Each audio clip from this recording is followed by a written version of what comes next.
Welcome to Pop Screen, part of the Geek Show podcast network. No other podcast covers such a broad range of musical and cinematic genres, from country and western to hip-hop, from documentaries to science fiction.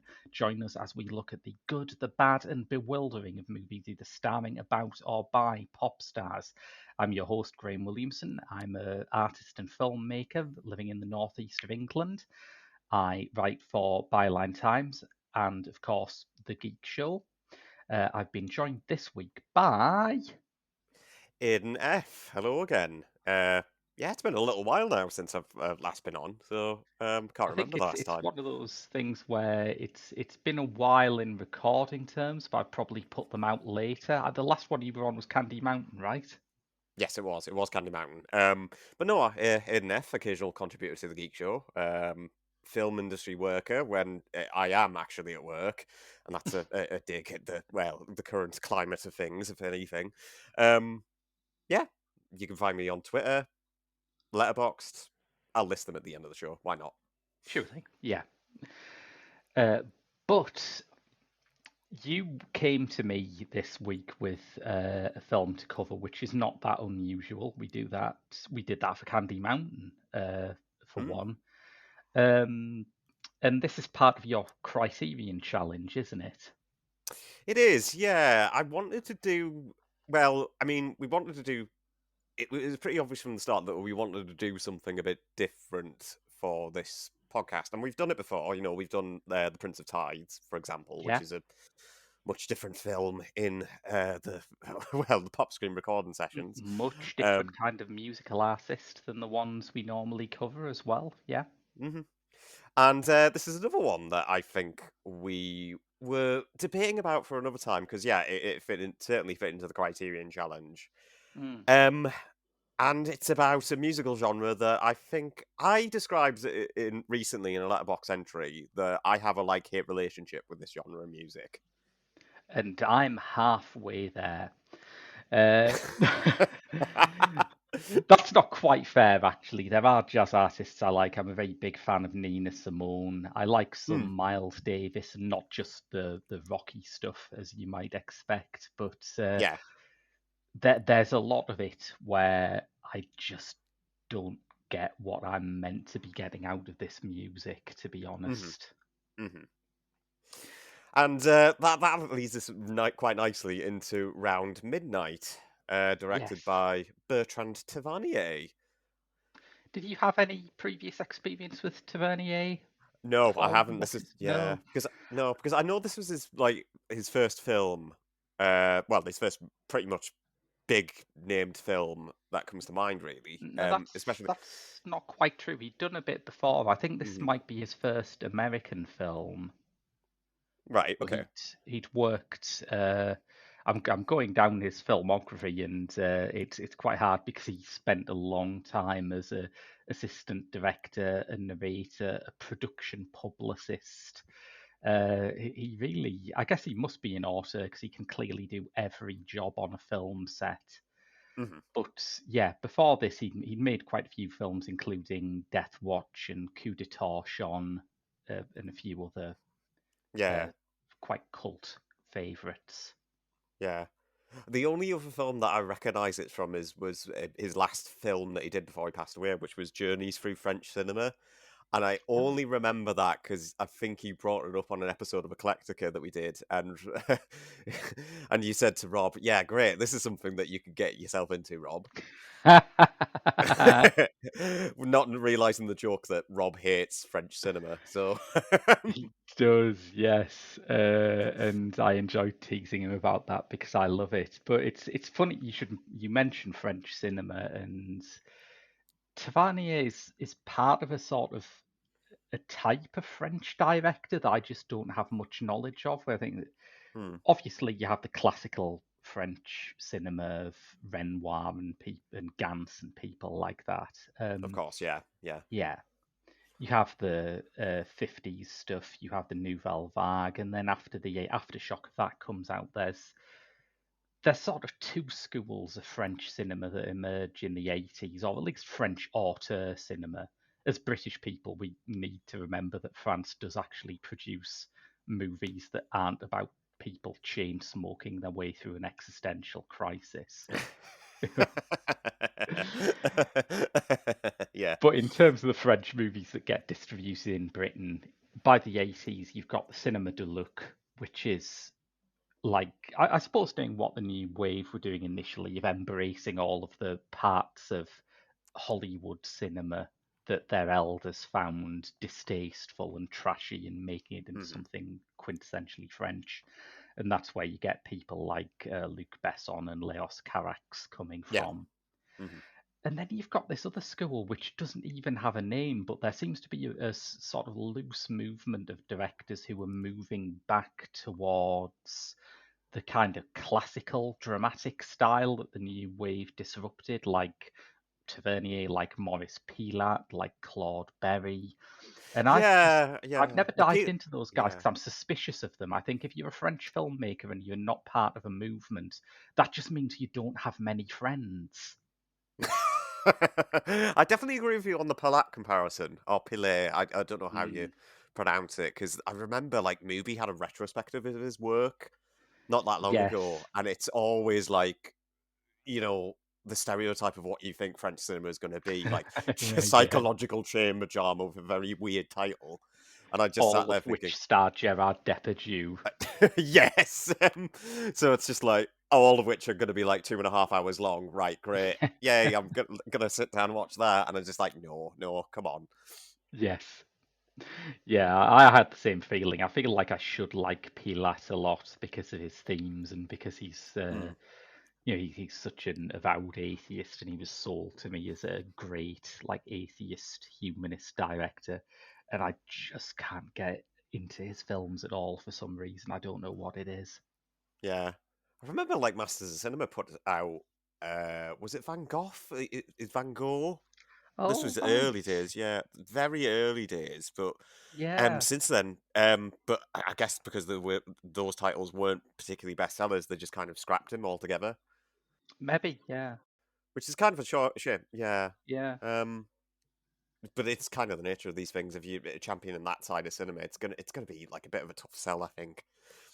Yeah, the one from the early days of Masters of Cinema that I still see around every now and then is Punishment Park, which is hilarious because if you're looking for a perversely uncommercial filmmaker, Peter Watkins is your man because that Yeah, seemed to connect with people. yeah, definitely. Um, but yeah, back onto Around Midnight, because Mm, obviously this came out 86, mm, and it was kind of unheard of to cast like a leading jazz man as your central protagonist at the time. I mean, mm, obviously we saw films like come after this, like Bird, for example, the Clint Eastwood film. yeah, Um, but with this, we have Dexter Gordon playing the lead role, who, I mean, I don't want to say. I think it's exactly the performance that Tavernier wanted yeah, in this. There's no denying that. It's just a matter of fact is that one, obviously, he's not a leading actor; he's a musician, mm. and two, he's playing a character that is completely in sync with, obviously, the profession because it makes a degree of sense in some way. Yeah, and he's. I mean, I looked up how this film was received at the time. I knew it was well regarded. It's on the Criterion Collection, but so Hmm. is Twin Peaks: Fire Walk with Me, and that got shellacked when it came out. Yeah. And I was quite shocked to find out that Dexter Gordon was nominated for a Best Actor Oscar for a Mm. performance Yeah. where he seems to be occasionally awake. or slightly drunk. Um, Well, I guess he is playing an alcoholic, and yeah. it is quite true to how I've seen alcoholics behave. It's not like, Nicolas Cage in Leaving Las Vegas, where he's really wired, and you think, Did he get drafted a script where the character's a cocaine addict or something?" But it's slightly too much like a real life alcoholic. It is like listening to an old drunk as he nods off in the corner of a bar. It's weird every time he speaks a line in this film. It's just a matter of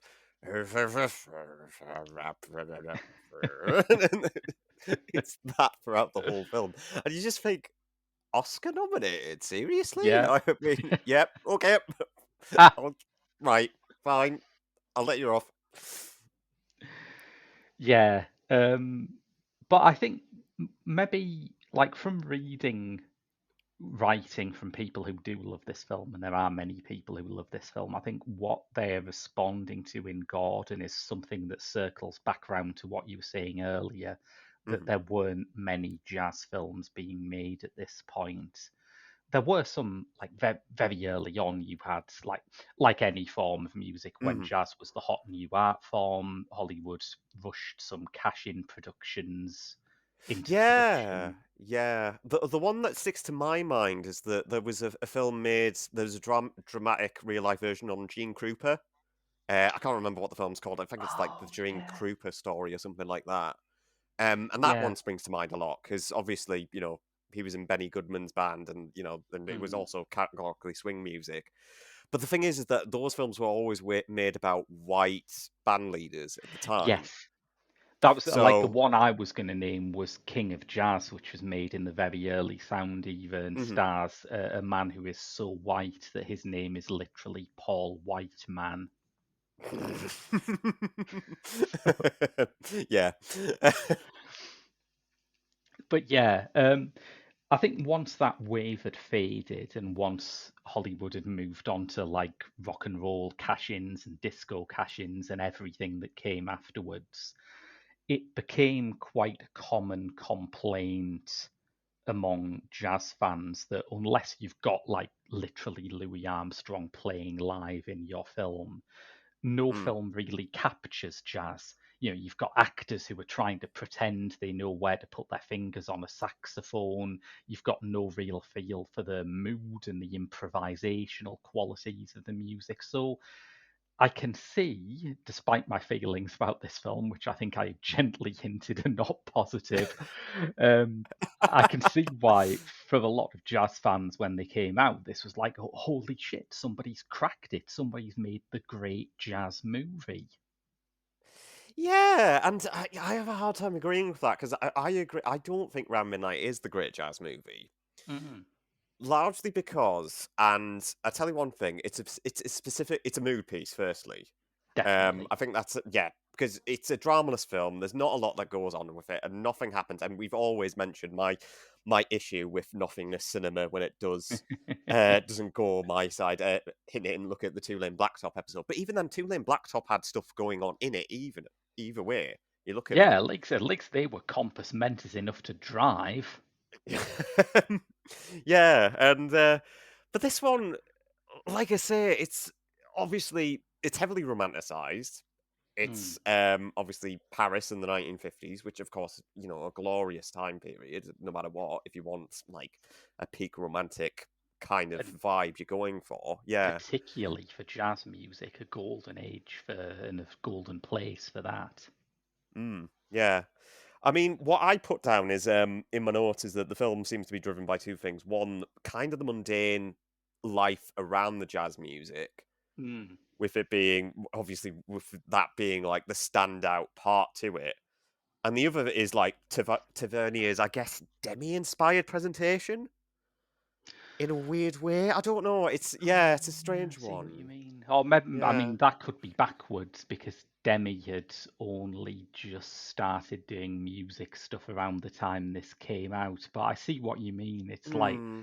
how do you use cinema to make you feel like you're in the front row of that concert? Yeah, exactly. And the thing is, with it being so lightweight, that regard. Mm. And I'm not saying that to diminish the film, because I do think there's good stuff in it. It's just, I've said it before, it's a mood piece, and you've got to be in that mood, because if you're not on the film's wavelength, you're gonna fall through the crack, I think. Yeah. Yeah, I would agree with that. I think as a mood piece, it's not unsuccessful. I mean, Mm. this isn't something like Tar, where I just. I knew you were going to bring up Tar. I just knew it. I should say, actually, there was a part of me that thought I really hated Tar because I'm not into classical music. And then a few weeks after, I watched Warsaw Bridge by Pere Portobello, which has Mm. huge, like, long set pieces that are about nothing other than him playing one of his favourite arias or movements from a symphony. And it's a Symphony, yeah. masterpiece. I mean, Warsaw Bridge is a film that I'm genuinely angry that more people haven't seen. It should Hmm. be famous, but yeah, that's an example, I think, of how when I talk about how music is used in a film, I'm not just talking about, would I stick the soundtrack CD on while I'm doing the dusting? Mm. It's like I can appreciate music that I do not like if it fits the mood of a scene perfectly. Hmm. And, to its credit, this does that. And I think it establishes its mood very early on. And it's correct in thinking that Dexter Gordon's music and the other jazz musicians who are excerpted in it is Hmm. absolutely vital to set that mood. My problem is that I don't think it does anything else. Yeah, I think that was the hint that I was, circling around, because it's only fixated on one thing, this Mm, film, and I want it to be fixated on something else. And you're right about bringing up the classical comparison, because I think jazz music is like a completely more sophisticated and classier genre of mm, music when yeah. compared to classical music. Even though I do respect it, but in the wrong context, I just think can be dreadful. Hint, hint. The Tar comparison, which I just think I'm completely with you on Tar. By the way, I just hated it. It's that awful thing where you can tell that everyone making it is thinking, well, the music's important, so clearly the film will be important as well. Yes, You and can't think about films that way. yes, but you've also got to remember that that comes at a cost, and that cost for me is annoyance with how the characters talk about classical music in that. Yeah, S- totally. Yeah. And Yeah. there's very little of that in because I do geek out a bit over music theory sometimes. I mean, I'm not classically trained. I don't know all the Italian phrases that the people in Tar go on about, but I am fascinated by how chords and voicings and keys sort of fit together. And Mm. when Dexter Gordon is talking about, the first time he heard a musician use a 13th, I'm like, fuck yeah, go on, tell me Yeah. more about the 13th chord. Uh, Yeah. so Yeah. there's, Yeah. you can tell it's made by people who know their shit, which I couldn't really say about Tar. Agreed. Yeah. I mean, at least with and besides Dexter Gordon, I think saying this stuff, like talking Mm, about his influences, saying like, and these were people like who influenced him as a musician, like say Lester Young or Bud Powell, mm, or numerous of other examples like that. Coleman Hawkins is, I think, another name that he drops in there somewhere, like midway through the film, where he talks to his fan about his love for the art form that it is. yeah, You don't get that that's insincere or anything like that. You genuinely do absolutely, think, yeah. yeah, that there is a love for that, and especially in Tavernier's case, where he can just make that work in that specific environment. Yeah, I mean, I was reading Scorsese on Scorsese to see what he said about this, and I mean, we will get onto the Martin Scorsese cameo and what that means for the film later Hmm. on. But there's one thing that he was saying that really helped unlock the film for me when he was actually talking about a completely different film, one of his own, New York, New York, and he said, Oh yeah, yeah, because of course De Niro was playing a jazz saxophonist in that. yeah. Am I right in thinking that's the only time he delved into a musical? It is, yes. Yeah, I thought so. Yeah. I must admit, it's one of the Scorsese films that I bounced off, but I would love to try it again. I think I am maybe more of a fan of musicals than I was when I first tried it Mm. now. Yeah. But he said the film worked in as much as it was emotionally true. And he said that he was aware that, as much for all De Niro put his typical like early career amount of work into researching the role and uh, learning how to play the saxophone and all that. He said he was aware that it wasn't a film like Round Midnight where you've actually got a real life jazz musician in it. And that did Hmm. seem to be an important difference for Scorsese. And I do think it's the difference that we talk about when, we say, what's the difference between Dexter Gordon talking about sort of augmented seventh chords and Kate Blanchett reading out a list that Todd Field has copied from the Wikipedia category for 20th century composers. Yeah. And I think the difference is literally palpable in that it's something you can feel. You maybe can't describe it, but you know it. That you can't reconstruct. Yeah, that Yeah. easily. Yeah. No, I completely get where you're coming from. It's just it's comes from, I think it comes from a natural train of thought Mm. rather than something that's kind of like forced upon. Yeah. If you get what I mean. It's just yeah. No, I do understand that. I just kind of wish that the film clicked with me a bit better. Round midnight, Yeah. that is. Yeah.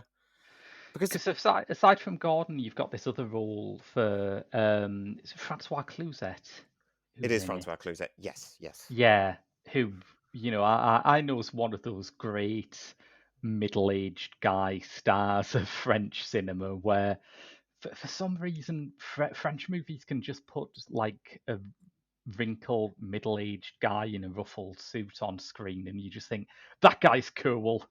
It doesn't Yeah. happen so much in British cinema. It's not really something we can do, but Cluzet is very good at it. And this is, I Hmm. think, probably the earliest thing I've seen him in. So he's like a young guy in a rumpled suit.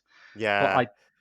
I didn't get the feeling that his character had to be there, and I didn't know whether there was still a thought that if you're going to make a film about something which is as specialist and, let's be honest, as black as jazz, you need like a white movie star to hold the audience by the hand. Maybe, I don't Yeah. know. I don't know. It's yeah. I mean, and even then, I don't think obviously because we've established before it's a heavily canonical mood piece, so it does make a degree extent that his character is so like aimless anyway. Because the first time we Mm, see his character, I think he's like outside the bar. I think it's at the Blue Note bar that Dexter Gordon plays at, it or something is, like yeah. yes.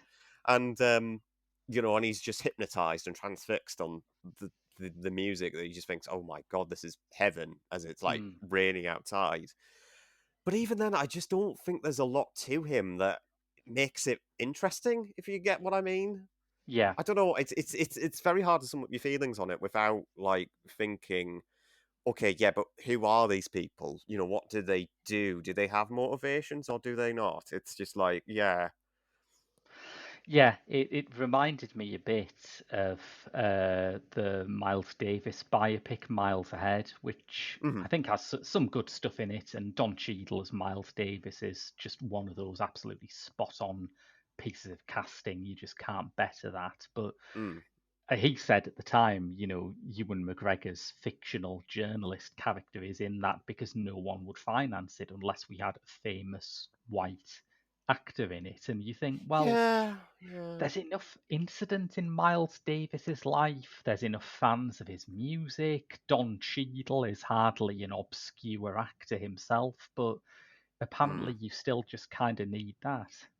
Yeah, it's weird that we're still fixated on like we have to have this cast member to make Mm, our ticket sales bump up. It is kind of weird, especially for say something like this, because obviously Dexter Gordon, of course, as an actor, he's not particularly well known, but as a jazz titan, he's probably up there with under like say Coltrane or Sonny Rollins or people like that.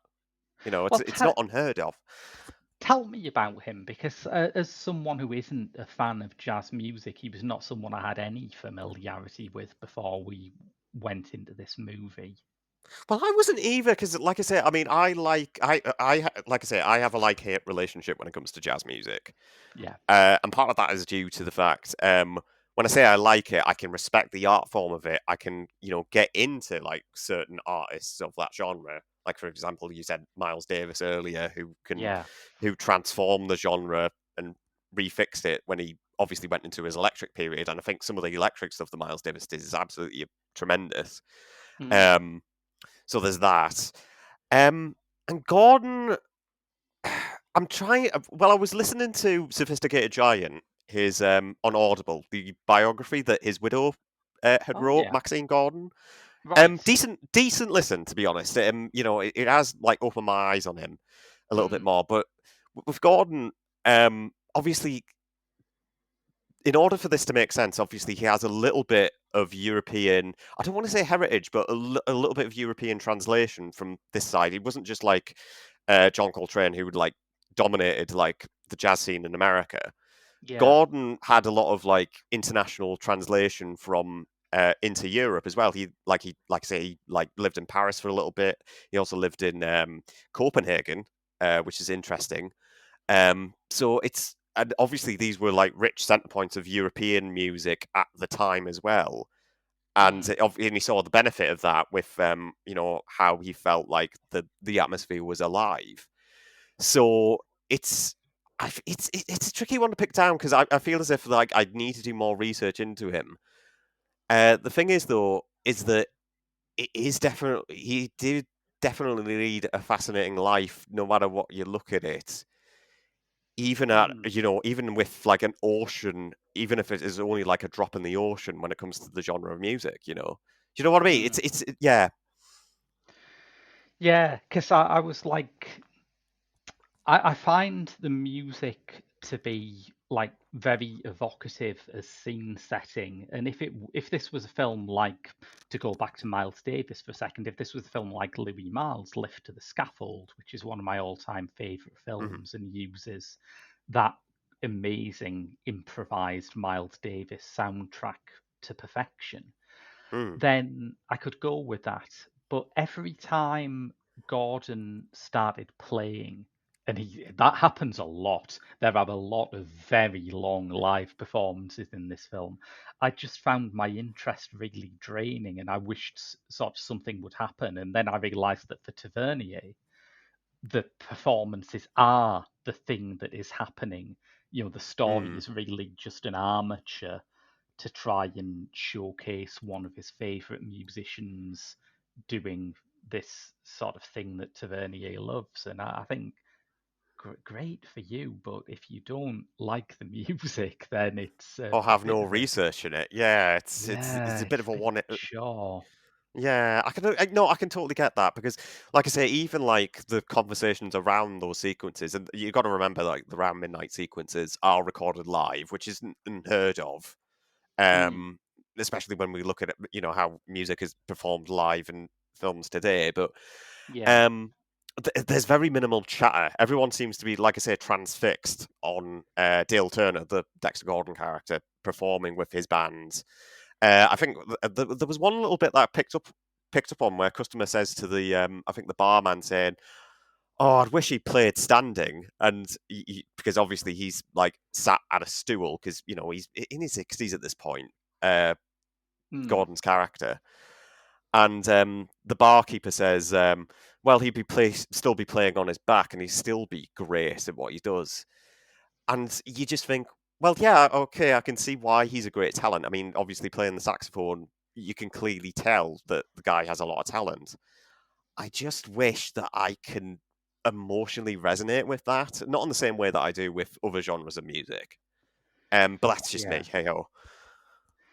Yeah, yeah, I know what you mean. And, part of me feels like a Philistine because I guess what I'm asking for is something that communicates the passion of the music to me. And part of me thinks, am I just advocating for film that tells rather than shows? But I don't think you can really apply show don't tell to music. And indeed, Hmm. some of my favourite films about music are ones like another jazz film actually that we did together on this show, something like Amy, where it does actually get Yeah. inside the Okay. question of what makes Amy Winehouse worth talking about as a vocalist. Hmm. This has little bits of that, but mostly I think Tavernier is just like, it's self-evident. Look at him. Look at him. Look at him for 10 minutes. Yeah, and you also got to remember this is also a film that runs over for 2 hours as well. So it's Yes. yeah, which is a bit of a sticking point for me because it's just like, yeah, for a film to go on that long with it to say like with a film that kind of demands your attention on the nothingness of it, Yeah, yeah. it's a bit of a hard ask for anyone who's not into it. Yeah. Yeah, I think that's true. I think long films are the only ones where I've become what I've always called them this, and I don't know whether it's something I've picked up or something I've made up, but a plotty.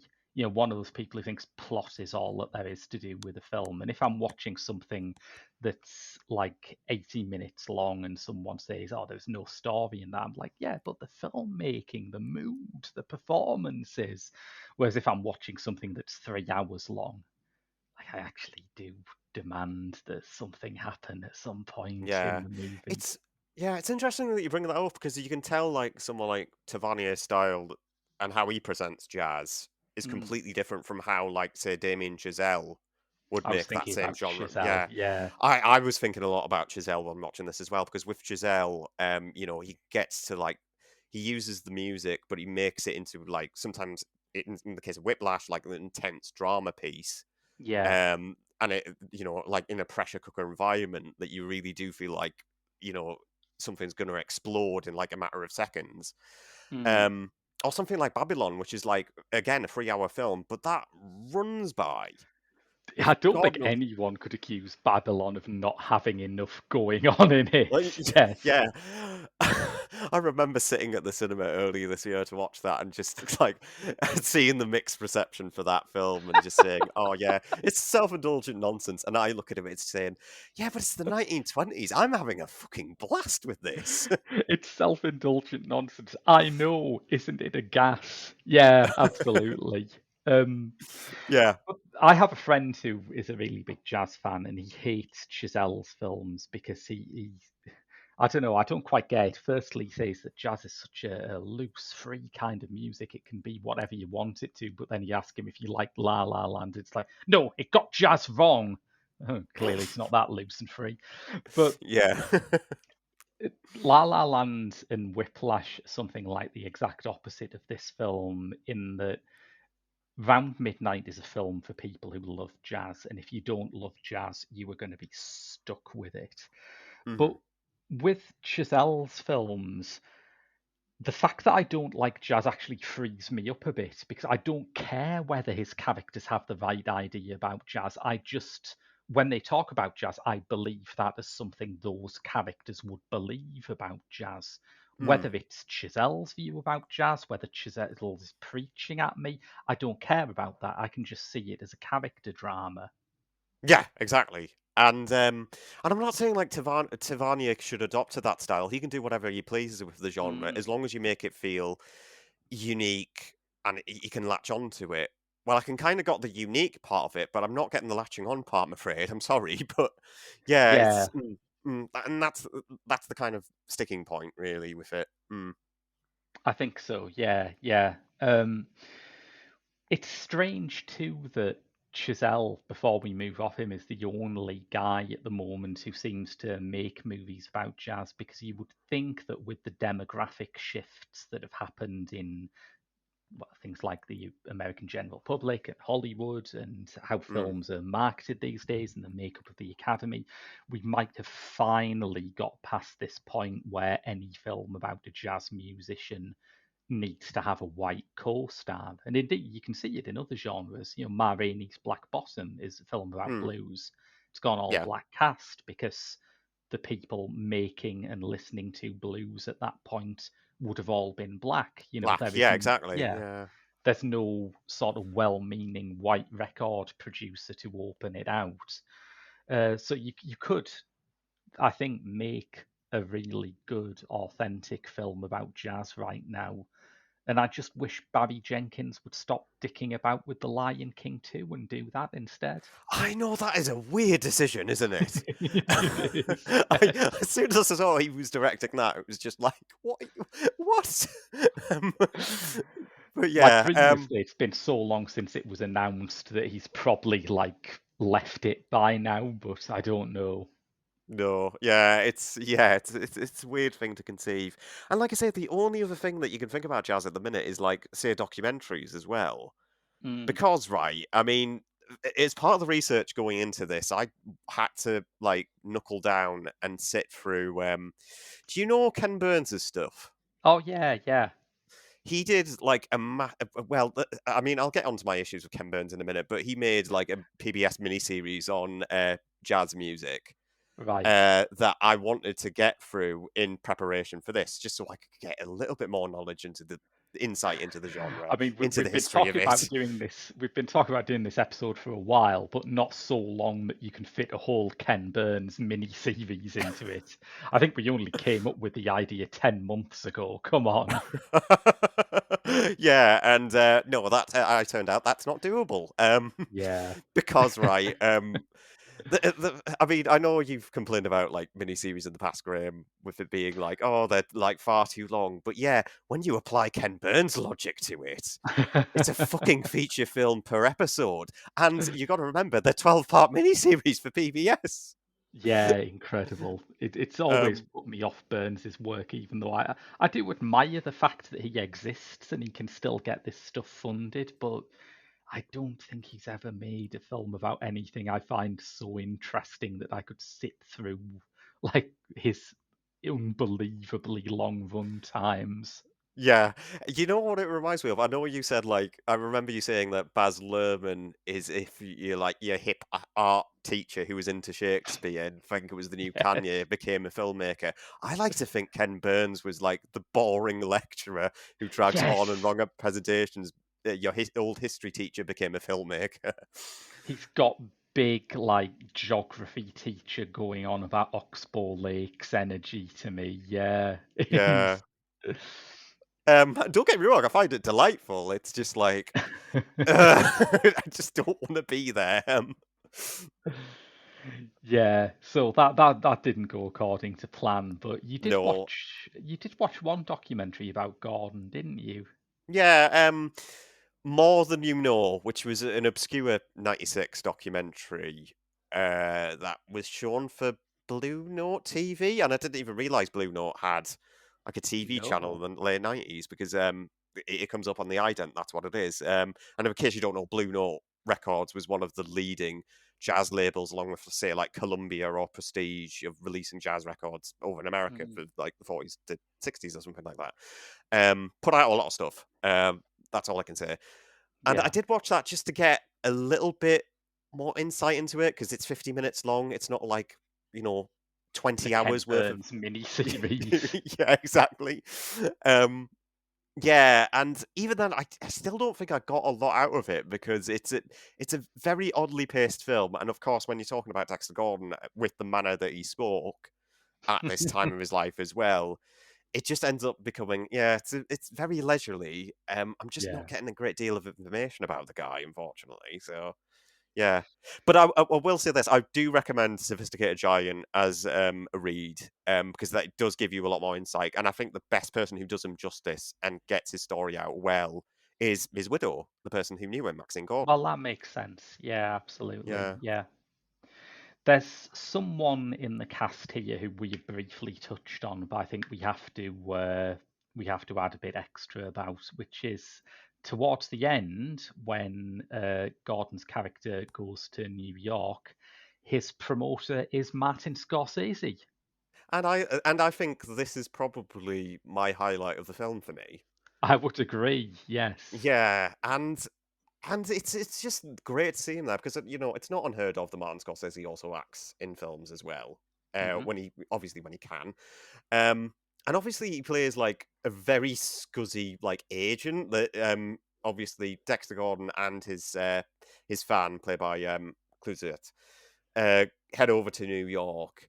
And obviously, obviously trying to get into the scene there, and the agent that greets them there is obviously played by Martin Scorsese, and Goodley, I think his character's called.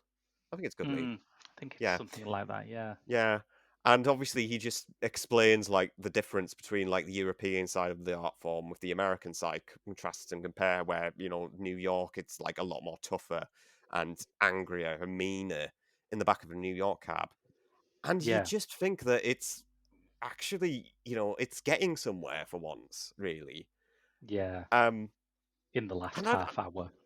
in the last half hour, which is kind of unfortunate. You just have to get through like so much, like I say, not terrible things, like lovely bits of jazz and like I guess visual pizzazz from Tavernier, but at the same time that's all they are. They're not really built upon, I think.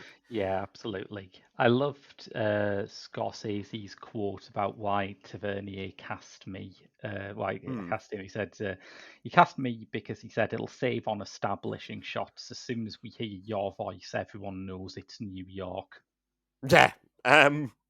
And that's yeah, and I think it's a good bit of casting because could you, Jesus Christ, I mean, it would backfire tremendously if you cast Woody Allen in this role. Yeah, I just don't think it would work at all. But with Martin Scorsese, it's a much different vibe that I think completely lends itself. I think because he's kind of got, for all Martin Scorsese appears to be a deeply lovely guy, he's got a harder edge to him as a screen persona. Even if you don't know that he's Martin Scorsese, the director, even if you can't recognize him on sight, you might recognize him from playing a very unpleasant character in Taxi Driver, for Mhm. instance, and it carries over a bit of that energy. Yeah. And like I say, it does bring that energy because obviously he takes them to the hotel suite and explains how the night is going to be set up. And it's not a thankless cameo he's given by Tavernier either.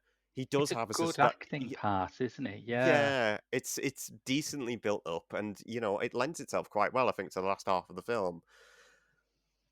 Yeah, I like it when directors give other directors actual sort of meaty roles, decent roles, like David Cronenberg in Nightbreed, or to go back to Scorsese, he's got half the Directors Guild in The Wolf of Wall Street, but Rob Mm. Reiner's having a particularly great time in that, I think.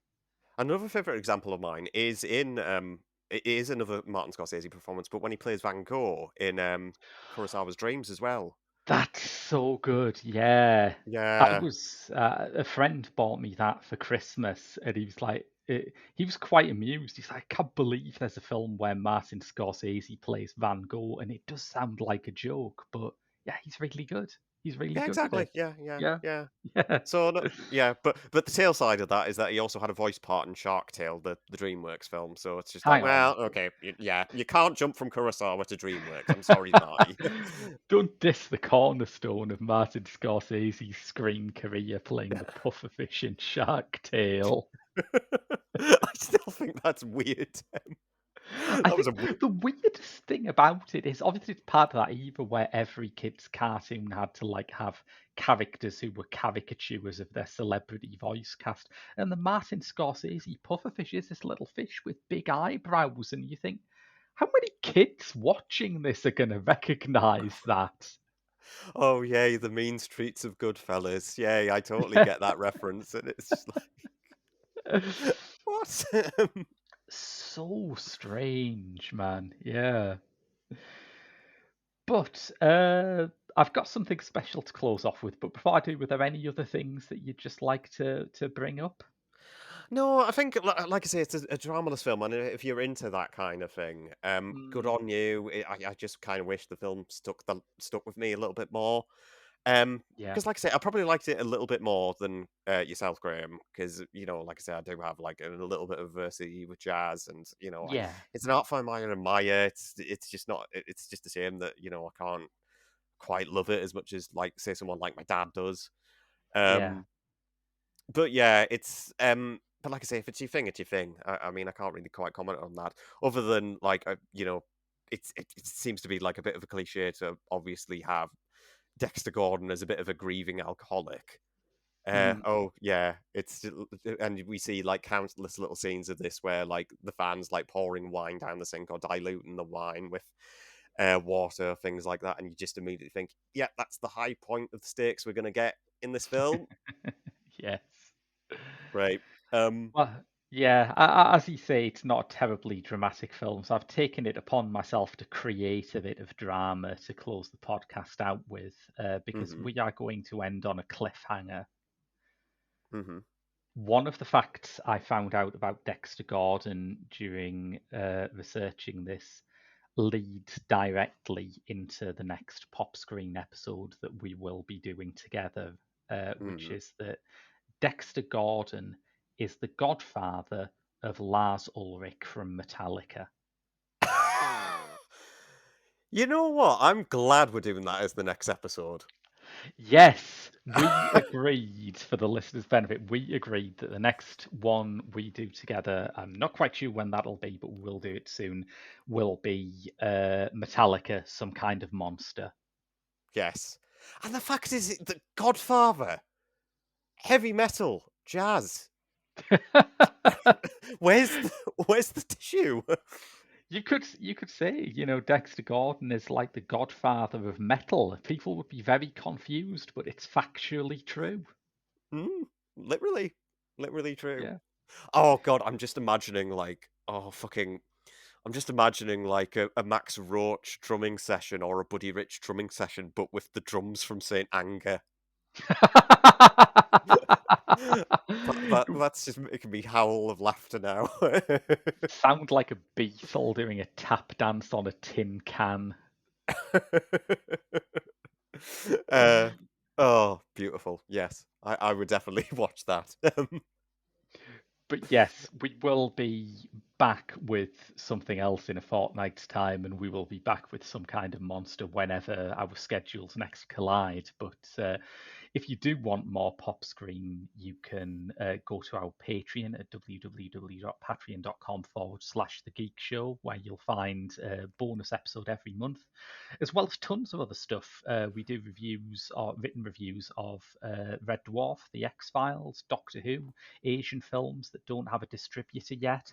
There are two other film and TV podcasts, Last Night and From the Video Aisle, that aren't available anywhere else but our Patreon. Mhm. And yeah, there's tons of stuff on there.